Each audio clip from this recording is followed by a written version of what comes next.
means incomplete. Almost means unfinished. Almost means that not enough. Almost means that I'm working, but I ain't quite there yet. Almost means that it is incomplete. So when I look at the word almost and I read the text here, it made me go back and look at what King Agrippa was saying. I looked in verse 28 and he said, almost Paul that persuaded me to be a Christian. I had to go back and stop there because when I looked at the text, almost is in the right place in the text. Almost, he said, you persuaded me to be a Christian. Look, come on back to the text with me for a minute. He said, Paul, almost thou persuaded me, and then I got to chop these words up, to be a Christian. See, believing in God and serving God is two different things. See, believing in God and being a Christian is two different things. See, I want you to know this morning, even the devil believes that there's a God. Even Satan was in heaven one time, and he was called the chief angel. He was the morning star, the most beautiful angel that God made. But because he made a decision not to follow God, almost wasn't good enough. And you see, you can be in the church house every Sunday and shout to God, say, almost ain't good enough. Satan was singing in the choir and directed. But God said, Satan almost ain't good enough. See, Satan thought it was all right to go above heaven and make a new heaven above God. He thought it was all right to be over God and not under God. See, when you're over God, you tell him what to do. But when you're under God, God tells you what to do. And because he didn't want to be under God, God called Michael the archangel and kicked Satan out of heaven. Somebody know that this morning.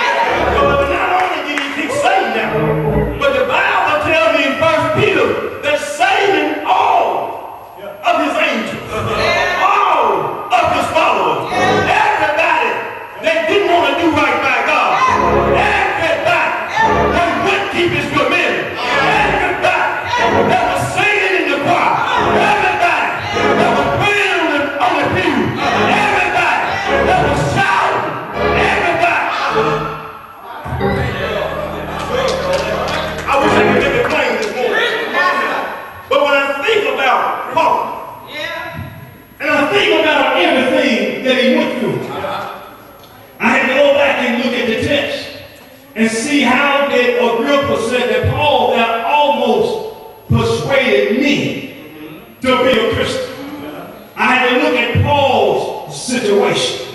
When I read the story, I found out that Paul was on trial. Now, this was not Paul's first time being tried. Paul was on trial for being a Christian. He was on trial for preaching the gospel. And don't you know there were some Jewish folk, those who were supposed to know who God was. They put Paul on trial because he was all right as long as Paul was professing the God of heaven, as long as he was talking about El Shaddai and Jehovah Jireh. But when he started talking about Jesus, folk got mad at him. And what I want to tell you is when the folk will get mad at you when you start talking about the Lord. I kept on looking at Paul, and they arrested Paul and they put Paul on trial. They marched him from judgment hall to judgment hall. They marched him from Felix to Festus. They marched him in front of Agrippa and put him in prison. Matter of fact, they beat Paul because Paul was preaching about Jesus Christ. They said that they ran him out of town and they stoned him when they had him on trial. And Paul had to take his time to explain himself as to who he was. Because he was confusing to them about Paul's life. They said, now here go a man named Paul. We know him as an accuser of Christ. We know him as beating up on Christian folk. We know him that he was one that put anybody in jail that even mentioned the name of Jesus. Now here Paul is, one that was crucified folk and cut the heads off, but just mentioned the name of Jesus. Here he is preaching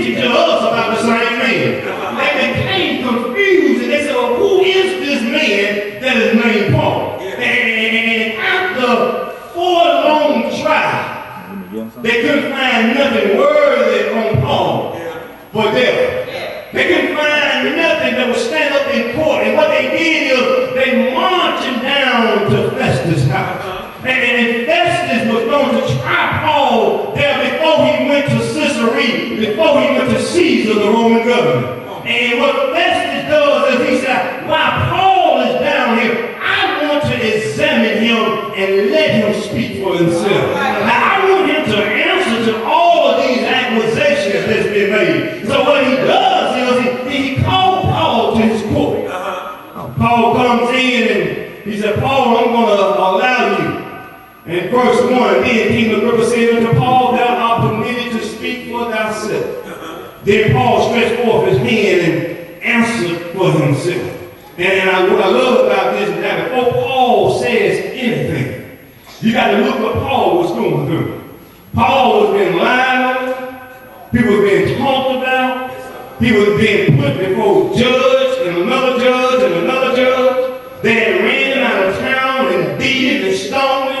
And Paul is now sitting in jail waiting to go to the imperial court. And what Paul does is they call King Agrippa, call Paul to speak to him so he can see what was going on with him. And when Paul got there, before he said anything, he motioned with his hand. And he said, and in Roman day, when you motion with your hand, it means you're going to get ready to say something. And what I love about it is what Paul said didn't come from Paul, but it came from God. And anytime you get ready to speak for God, and if you're motion like you're getting ready to do something all will come out of the mouth. Paul said that I stand before you, King Agrippa, as y'all have accused me and the Jews also. He said, I want you to be patient with me. In other words, I'm not going to get in a hurry when I defend my God. I'm not going to let you rush me and saying something that I ought not say. But I'm going to take my time and I'm going to let God speak to me and through me as I address this council. And Paul not being in the state that he was, you would think that Paul would be just torn down and broken down and sad and hard. And biblically, in a sense, he was. Paul had got tired of defending himself. But Paul knew that God was on his side. And while Paul was there, Paul said, first thing I had to do, I had to think myself out.